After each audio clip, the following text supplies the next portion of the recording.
तो आदाब, नमस्कार, गुड इवनिंग, सत श्री अकाल। एक बार फिर आप तमाम लोगों का स्वागत है क्राइम तक की कहानी के इस एपिसोड में। उम्मीद है पूरी फैमिली अच्छी होगी, अपना ख्याल रख रही होगी। आज की कहानी सुनाऊं उससे पहले एक रामपुर से आई खबर आप तक पहुंचाना चाहता हूं, और उसकी वजह ये है कि ये जो खबर है ये बेचैन करने वाली है। रामपुर में 6 साल का एक बच्चा, उसके पिता का बर्थडे था। वो अपने पिता से कुछ पैसे लेता और बाहर निकलता है चॉकलेट खरीदने के लिए। थोड़ी देर बीतती है। इसी दौरान में उसी इलाके में रहने वाला 10 साल का एक दूसरा बच्चा उस बच्चे से मिलता है। अब एक 6 साल, एक 10 साल, बच्चों में जो बातें होती हैं, कई बार झगड़ा होता है, तो दोनों मिलते हैं। फिर अचानक किसी बात पर झगड़ा हो जाता है। 10 साल का बच्चा ईंट उठाता है और 6 साल के बच्चे को पीटना शुरू कर देता है। थोड़ी देर के बाद जब उस 10 साल के बच्चे को लगता है कि अब ये कोई हरकत नहीं कर रहा है, बेसुध पड़ा हुआ है, वो घबरा जाता है। वहाँ से दौड़ता है, दौड़ता हुआ भाग रहा है। तभी इत्तेफाक से उसी गांव में रहने वाली एक लेडी कांस्टेबल वहाँ से गुजर रही थी। उसने उस बच्चे को इस तरह भागते हुए देखा तो रोका, बोला क्या हुआ। किसी बच्चे को इस तरह देखकर कोई भी बड़ा जो है वो परेशान तो होता है। तो घबराया। फिर उसने कहा कि वो वहाँ पे एक जख्मी पड़ा हुआ, इसलिए मैं डर गया। वो लेडी कांस्टेबल उसको लेकर उस बच्चे के करीब जाती है। वहाँ देखती है एक बच्चा लहूलुहान पड़ा हुआ है। फ़ौरन अपने थाने को फ़ोन करती है। पुलिस की टीम आती है, बच्चे को उठा कर ले जाती है। डॉक्टर उसे मुर्दा करार देते हैं, उसकी मौत हो चुकी थी। अब इस बच्चे से पूछताछ होती है। उसके हाथ पे और तमाम खून भी लगे हुए थे, और आसपास में और कोई था भी नहीं। लेकिन एक बच्चा है, अब कैसे माना जाए कि यही कातिल है। तो जब पुलिस ने पूछताछ की बड़े प्यार से, तो इधर उधर की बातें करने लगा। फिर पुलिस ने भी अपने तरीके से एक बच्चे को जैसे हैंडल करना चाहिए वैसे किया।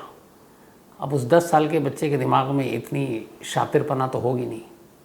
तो उसने थोड़ी देर के बाद कहा कि उसने मुझे गाली दी थी, हमारा झगड़ा हुआ, मुझे गुस्सा आया, मैंने ईंट से उसको मार दिया।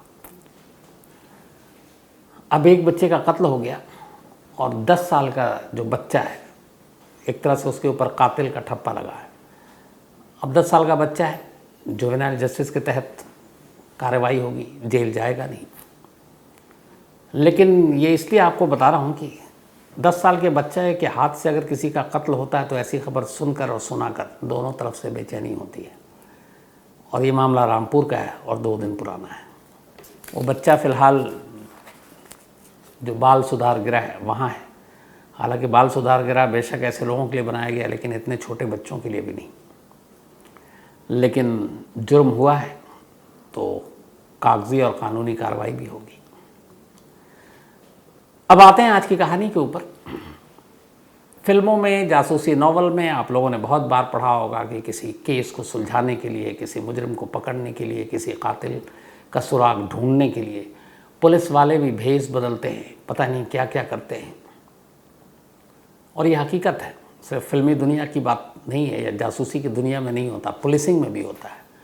पुलिस वाले भी कई बार ऐसी सारी चीज़ें करते हैं जो हम किस्से कहानियों में पढ़ते हैं। आज की कहानी ऐसी ही है। कहानी गुजरात के सूरत की है। सूरत में करीब 2 महीने पहले सूरत के जो पुलिस कमिश्नर हैं वो एक मीटिंग बुलाते हैं, और उस मीटिंग में कहते हैं कि जो हमारे सूरत के ज्यूरिसडिक्शन में जितने पुराने अनसॉल्व्ड केसेस हैं उनकी फ़ाइल खोलो, और कोशिश करो कि उन केस पर एक बार फिर से नज़र डालें।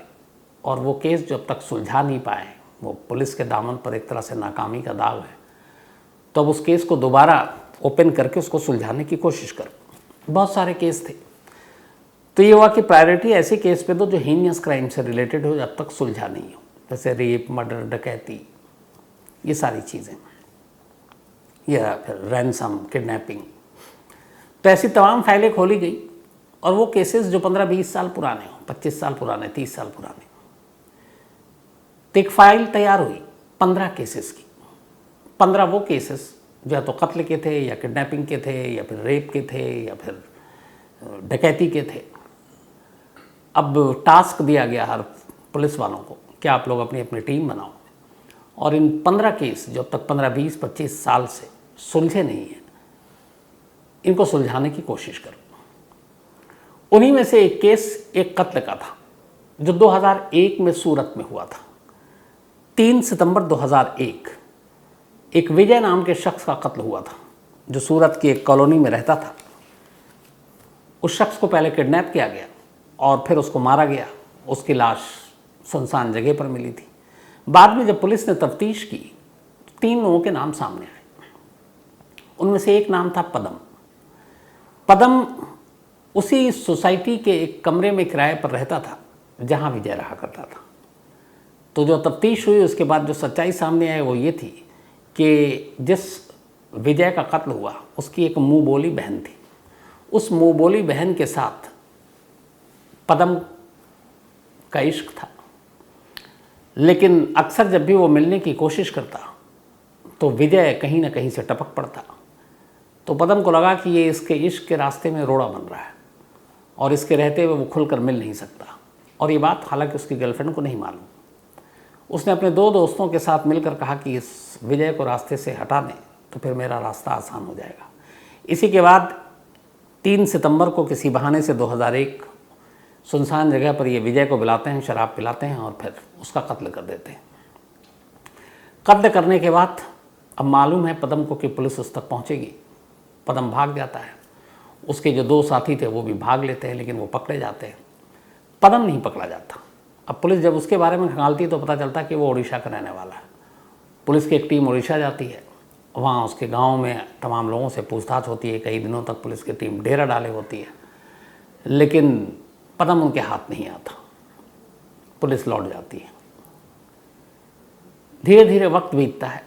पुलिस कभी कभी इस केस के पन्ने को पलटती है, पता करती है कि पदम कहाँ है। उसके गांव वालों के ज़रिए लोकल पुलिस से उड़ीसा में ढूंढती है कि वो लौटा कि नहीं लौटा या कहाँ है, लेकिन कोई सुराग नहीं मिलता। 2001 का ये केस धीरे धीरे धीरे धीरे 23 साल बीत जाते हैं। 2023 आ गया। अब 2023 में ही 2 महीने पहले पुलिस कमिश्नर ने कहा कि इस केस की पड़ताल करो। तब तक उसकी फरारी के बाद उसके ऊपर 45,000 रुपये का इनाम भी रखा गया था पदम की गिरफ्तारी पर। अब 15 ऐसे टॉप केसेस जो अनसॉल्व थे सूरत पुलिस की प्रायोरिटी पे थे और उनमें एक केस इस पदम का था। अब एक पुलिस की टीम बनाई गई और कहा गया 3 लोगों की ये टीम थी और कहा गया कि आप इस केस को सुलझाओ। अब मुश्किल ये थी कि 23 साल पुराना केस, पता नहीं वो जिंदा भी है कि मर गया, फिर कहाँ होगा। तो पुलिस ने तमाम वहीं से जहाँ से ये क्राइम हुआ उस लेडी, उस सोसाइटी के लोगों से भी पूछताछ की। कोई सुराग मिलना नहीं था, मिला भी नहीं। अब इसके बाद इनके पास एक ही सिरा था और वो था उड़ीसा का वो गांव जहाँ का पदम रहने वाला था कि वहाँ से कुछ पूछताछ करें। पुलिस की टीम ने उड़ीसा में अब नए सिरे से छानबीन की कि शायद वो आया हो, नाम बदल कर, भेज बदल कर रहता हो, क्योंकि कोई शख्स अगर भागा हुआ है कम से कम अपने परिवार से तो छुप कर नहीं रहेगा। लेकिन उड़ीसा से भी कोई ख़ास कामयाबी मिली नहीं। अब तफ्तीश जारी है। महीने भर से पुलिस इस केस पे लगी रही, बिल्कुल डेड एंड, सुराग कोई नहीं लगा। 23 साल में जो नहीं सुलझा वो अब क्या सुलझेगा। लगभग पुलिस मायूस होती जा रही थी। लेकिन इस बार एक काम किया था, चूँकि टास्क दिया था कमिश्नर ने, कि उन्होंने उस गांव में अपने कुछ लोगों को छोड़ा और गांव के कुछ उनके जो फैमिली के मेंबर थे उनके कुछ नंबर इनके पास थे, वो नंबर लेकर आए। अब नए मोबाइल नंबर, 2001 में तो मोबाइल भी नहीं था उस वक्त, मतलब इस परिवार के पास, और 2001 में मोबाइल था भी तो बड़ा महंगा था, हर कोई अफोर्ड नहीं कर सकता था, बिल इतना था। तो परिवार के कुछ लोगों के पास मोबाइल था। पुलिस ने उस मोबाइल को का नंबर लिया, वापस लौटी सूरत, और अब उस नंबर पर नज़र रखे हुए है कि शायद परिवार के मोबाइल पर कोई ऐसा कॉल आए जिसके ज़रिए वो पदम तक पहुंच सके। धीरे धीरे कई दिन और बीत गए, कोई सुराग नहीं। लेकिन तभी एक रोज़ एक नई उम्मीद जगी। पदम के घर वालों के फ़ोन पर एक कॉल आया। जब कॉल आया और पुलिस ने बातचीत सुनी तो पता चला कि ये पदम है। नाम उसने कुछ और बताया। इसके बाद अब पुलिस को लगा कि वो जिंदा है। इसके बाद जिस नंबर से कॉल आया पुलिस ने उसके नंबर को ट्रेस किया, पता किया कहाँ का है, तो पता चला कि ये मथुरा से है। अब पहली बार ऐसा लगा कि पुलिस केस को सुलझा लेगी। 3 लोगों की एक टीम मथुरा के लिए रवाना होती है। रथरा जाने के बाद अब इन्हें पता चला कि इधर उधर जो फ़ोन पे बातचीत हुई, तो एक तो टीम पहले उड़ीसा में बातचीत की कि जो फ़ोन आया क्या है, कहाँ है। तो घर वालों ने बताया कि वो मथुरा में है और मथुरा में एक गांव है जहाँ पे वो इस वक्त रह रहा है और भेष बदल कर रह रहा है, और उसने अपना नाम भी बदल दिया। अब उसका नाम पांडा है। तो पदम से अब वो पांडा बन गया और एक साधु के भेष में मथुरा में। लेकिन अब मथुरा बहुत बड़ा, और मथुरा में किस आश्रम में रह रहा है, हज़ारों आश्रम है वहाँ पे, कहाँ ढूंढा जाए। फिर भी पुलिस की टीम ने कहा कि चलो मथुरा चलते हैं और 23 साल पुराने पदम को ढूंढते हैं, जिसने अब अपना नाम बदल लिया है। पदम सूरत पुलिस को 23 साल तक बाबा या साधु बनकर उलझाता रहा, भटकाता रहा। लेकिन ये अकेला मामला ऐसा नहीं है। अपने देश में ऐसे कई बाबा और साधु हुए जिनका सच शुरुआत में सामने नहीं आया, और जब आया तो पूरा देश चौंक उठा। कुकू एफएम पर उसके ऑडियो बुक में ऐसे ही 2 बाबा की कहानी आप सुन सकते हैं, baba and Indian politics. Baba and Indian politics, इसमें एक बाबा तो वो है जिसने ब्रिटेन के एक नेता के बारे में भविष्यवाणी की कि वो प्राइम मिनिस्टर बनेंगे, और सच में ऐसा हुआ। दूसरे बाबा पूरे हथियारों की फैक्ट्री चलाते थे और कभी पकड़े नहीं गए। इनमें से एक चंद्रास्वामी और दूसरे धीरेन्द्र ब्रह्मचारी। तो इन बाबाओं की पूरी कहानी, कैसे ये तंत्र मंत्र का इनका पूरा जाल था, कैसे बड़े बड़े नेता इनके वश में थे, कुकू एफएम के ऑडियो बुक में बाबा एंड इंडियन पॉलिटिक्स डिटेल में आप ये कहानी सुन सकते हैं।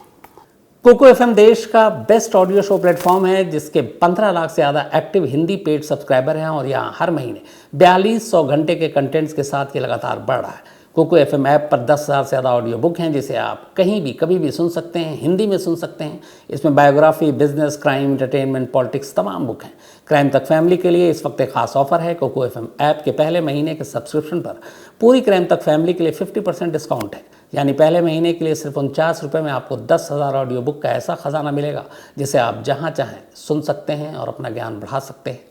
इस वक्त आप अपनी स्क्रीन पर एक QR कोड देख रहे हैं, इसे स्कैन करके direct Kuku FM app download कर सकते हैं। और इसके अलावा क्राइम तक फैमिली के लिए नीचे दिए गए डिस्क्रिप्शन बॉक्स में लिंक को क्लिक करें और कूपन कोड CRIME50 लगाएं, जिससे पूरी फैमिली को 50% डिस्काउंट के साथ 99 रुपये का सब्सक्रिप्शन सिर्फ 49 रुपये में मिलेगा। इसके बाद 3 पुलिस वाले, जिनमें एक का नाम सहदेव, एक का नाम जनार्दन हरिचरण और एक का नाम अशोक, ये पहुंचते हैं मथुरा, और मथुरा के अलग अलग आश्रम में तमाम साधुओं को खंगाल रहे हैं। करीब 8 दिन तक ये मथुरा में खाक छानते रहते हैं, भटकते रहते हैं इधर उधर कि शायद कोई सुराग मिले, लेकिन कोई सुराग नहीं मिलता है। 100 से ज़्यादा ऐसे धार्मिक स्थलों पर या फिर आश्रम पर जहाँ साधु संत रहते हैं, वहाँ ये लोग गए, खामोशी से बैठ जाते, वर्दी में बिल्कुल नहीं जाते, और उस 23 साल पुरानी तस्वीर उनके पास थी पदम की, उसके ज़रिए अब 23 साल बाद के पदम के चेहरे का मिलान करना, वो भी अपने आप में मुश्किल। उम्र के साथ आपका चेहरा, तमाम चीज़ें बदल जाती हैं। तो वहाँ पे कोई फ़ायदा नहीं हुआ। 100 से ज़्यादा आश्रम सब कुछ छान मारे, लेकिन नाकामी भी हाथ नहीं लगी। कुछ लोगों से जब पूछताछ की तो फिर एक नाम आया, और एक नाम आया कि एक पांडा है जो हैं तो यहाँ पे, लेकिन वो नंदगांव के एक आश्रम में रहते हैं। अब पुलिस की टीम ने कहा कि चलो नंदगांव चलते हैं। नंदगांव में एक आश्रम है, वहाँ पर जाकर तलाशते हैं। तब पुलिस की टीम नंदगांव पहुँचती है, और नंदगांव में जब ये जाती है तो एक ख़तरा था कि अगर सचमुच पदम वहीं पर है तो फिर वो पुलिस को देखकर भाग जाएगा। और पुलिस को ये भी पता था कि अगर वो उसने अपना भेष बदल लिया तो साधु के भेष में उसका लुक क्या होगा नया, ये मालूम नहीं। तो एक तो वर्दी में नहीं जा सकते, दूसरा वहाँ पे चूँकि आश्रम में आमतौर पर साधु और यही लोग रहते हैं, तो आप नॉर्मल कपड़े पहनकर भी वहाँ नहीं रह सकते। तो फिर क्या किया जाए? तब इन तीनों पुलिस वालों ने तय किया कि वो खुद साधु का रूप धारण करेंगे। ये जो तस्वीर आप तीनों की देख रहे हैं, ये तीनों पुलिस वाले हैं, सूरत पुलिस से हैं। तो उन्होंने अपना साधु का वस्त्र धारण किया, माथे पे तिलक लगाया, साधु का वेशभूषा पूरा धारण करने के बाद अब ये नंदगांव में पहुंचते हैं और अलग अलग आश्रमों में ढूंढते फिरते हैं। तभी जब अलग अलग आश्रम में गए तो एक जगह उनको पता चला कि एक बाबा चरण पांडा करके यहाँ पर हैं, और पांडा बहुत सारे साधुओं के नाम थे, बट ये हुआ कि एक बाबा चरण पांडा, फिर एक और नाम पता चला कि गौरी बहरी उर्फ गौरी गंगा दास पांडा। तो उन्होंने कहा कि चलो, अच्छा लोगों से हुलिया भी पूछ रहे थे साधु बनकर, फोटो देखकर, तो कुछ ने कहा ये मिलते हैं, ये बाबा हैं। तो फिर आखिरकार पुलिस की टीम पहुंची उस आश्रम में जहां सचमुच पद्म पांडा बाबा बनकर रह रहा था। अब वहाँ ये था कि कंफर्म करना था पहले कि किसी गलत आदमी को तो नहीं उठा लिया, किसी गलत साधु संत को उठा लें, आश्रम वहाँ का मौका माहौल ऐसा तो उल्टा पड़ जाएगा। तो अब ये निश्चिंत कैसे करें। और जब सामने पांडा साहब आए तो पुलिस खुद कंफ्यूज थी 23 साल पुरानी तस्वीर देखकर कि ये वही शख्स है या कोई और है, क्योंकि पूरा हुलिया बदला हुआ था, फिर उम्र का भी असर था। तो अब क्या करें, डायरेक्ट पूछे तो गड़बड़ है, अगर वो उसको भनक लग गई तो भाग जाएगा। तो फिर पुलिस ने कहा कि एक काम करते हैं, ये सामने है और शक इसी पर है, अब इसी आश्रम में रहते हैं। और पुलिस ने उसी आश्रम में रहने का फैसला किया जहां पांडा था। अब पहले दिन वहां पुलिस वाले साधु बनकर तीनों रह रहे हैं, पांडा के इर्द गिर्द हैं। जब एक दिन गुजर गया साधु बनकर रहते हुए, तो अगले दिन फिर उन्होंने कहा, इच्छा जताई बाकी लोगों से कि वो ये जो बाबा पांडा हैं इनकी सेवा करना चाहते हैं, उनसे बहुत प्रभावित हैं। तो कुछ ने कहा कि चलिए मिलाता हूँ।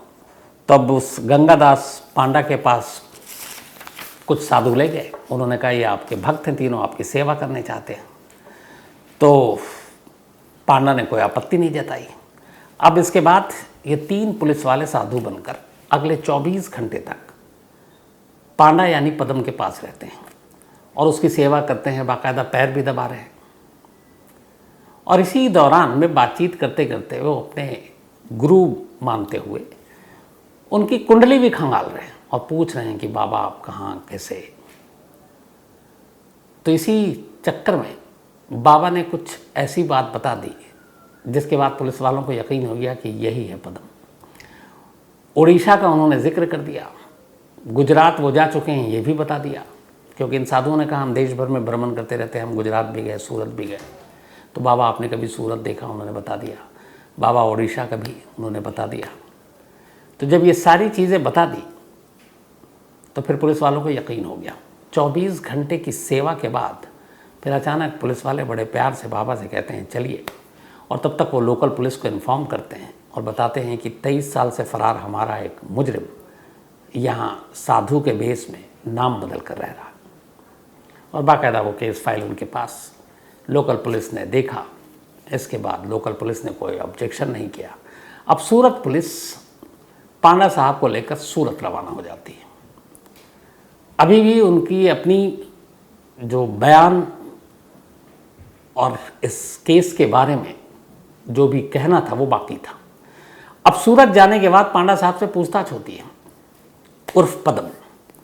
तो पद्म से जब पूछताछ हुई तब उसने फिर पूरी कहानी सुनाई। उसने कहा हाँ, सूरत में रहने के दौरान उसको एक महिला से प्यार हुआ, लेकिन विजय नाम का शख्स अक्सर उसके मिलने पर आपत्ति करता था और इसलिए वो उससे मिल नहीं पाता था। उसे लगा कि वो उसके रास्ते का रोड़ा है और इसीलिए एक रोज़ उसने उसका कत्ल कर दिया। उसे बताया कि कत्ल करने के बाद वो घबरा गया, वो सीधे सूरत से भाग के उड़ीसा आया। उड़ीसा आने के बाद लेकिन तभी उसे उड़ीसा में भी अपने घर नहीं गया, बल्कि इधर उधर छुपा हुआ था, क्योंकि उसे लग रहा था कि पुलिस यहाँ तक आएगी। और फिर उसे जब यकीन हो गया कि यहाँ पुलिस आ चुकी है तो उसे लगा कि इस गांव में रहना अब ख़तरे से खाली नहीं है, क्योंकि अगर वो यहाँ रहेगा कोई ना कोई ख़बर कर देगा, लोकल पुलिस को भी जानकारी मिल गई है। तो उसने अपना घर छोड़ दिया। इसके बाद वो इधर उधर भटकता रहा। इस भटकने के दौरान सबसे पहले उसने तय किया कि वो अपने बाल दाढ़ी या कुछ न शेप बनाएगा ना बाल कटाएगा, और दूर दराज मंदिरों में ऐसी जगहों पर वो घूमता रहा। उस वक्त भी उसे इस बात का एहसास था, जबकि मोबाइल हर हाथों में नहीं हुआ करता था, कि मोबाइल और इन चीज़ों के ज़रिए वो पकड़ा जा सकता है। तो वैसे भी उसके पास मोबाइल नहीं था, उसने लिया भी नहीं। और दूसरी चीज़ का उसको मालूम था, और वो ये कि अगर वो उसने अपने घर वालों से कांटेक्ट किया तो उन घर वालों के ज़रिए पुलिस उस तक पहुंच जाएगी। तो उसने कहा कि अब वो अपने घर वालों से भी कांटेक्ट नहीं करेगा। और धीरे धीरे वक्त बीता, उसके बाद वो पहुंच गया मथुरा, और मथुरा में फिर वो अपना नाम बदल कर आश्रम में रहने लगा, नंदगांव के एक आश्रम में। और पिछले करीब 20-21 साल से वो मथुरा में ही था, और मथुरा में ही इस आश्रम में अपनी ज़िंदगी गुजार रहा था। 23 साल हो गए थे उसको भागे हुए। 23 साल के बाद इसी साल करीब महीने भर पहले, अब है तो शख्स, घर की तो याद आएगी, परिवार की भी याद आएगी, लेकिन उसे ये मालूम था कि परिवार से संपर्क करेंगे तो फिर पकड़ा जाऊंगा। लेकिन जब 23 साल हो गए तो अचानक उसको अभी जून के महीने में घर वालों की याद आई। तो उसने कहा कि चलो घर वालों से बात करते हैं।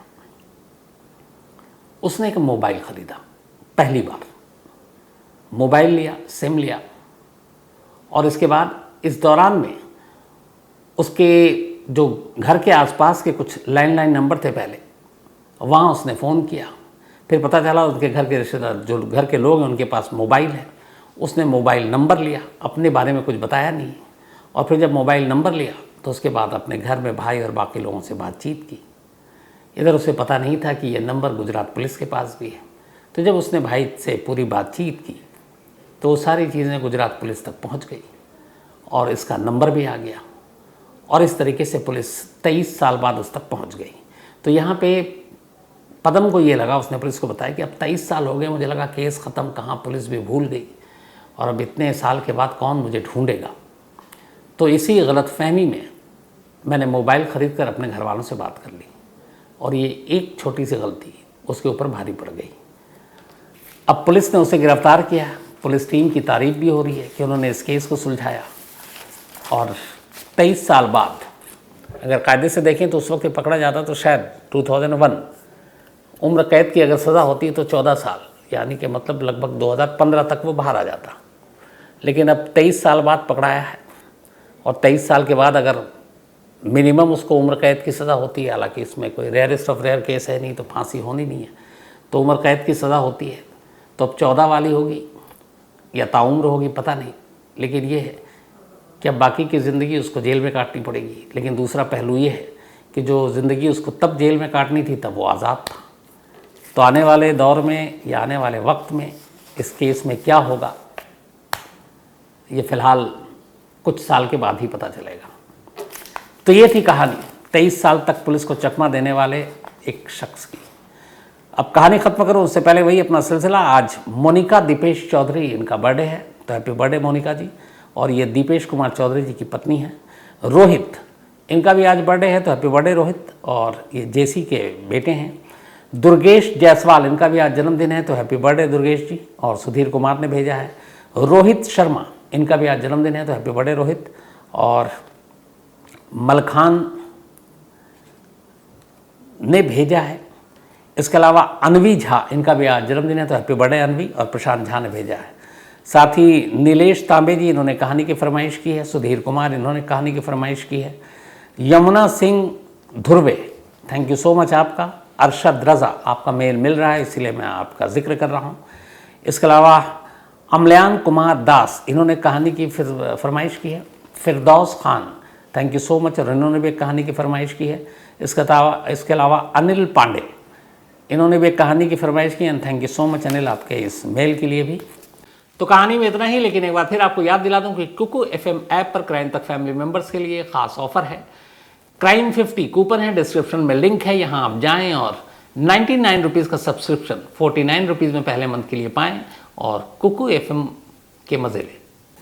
तो कहानी में आज इतना ही। अब आपसे मुलाकात होगी कल रात 9 बजे किसी नई कहानी के साथ। तब तक अपना ख्याल रखिएगा। Thank you very much.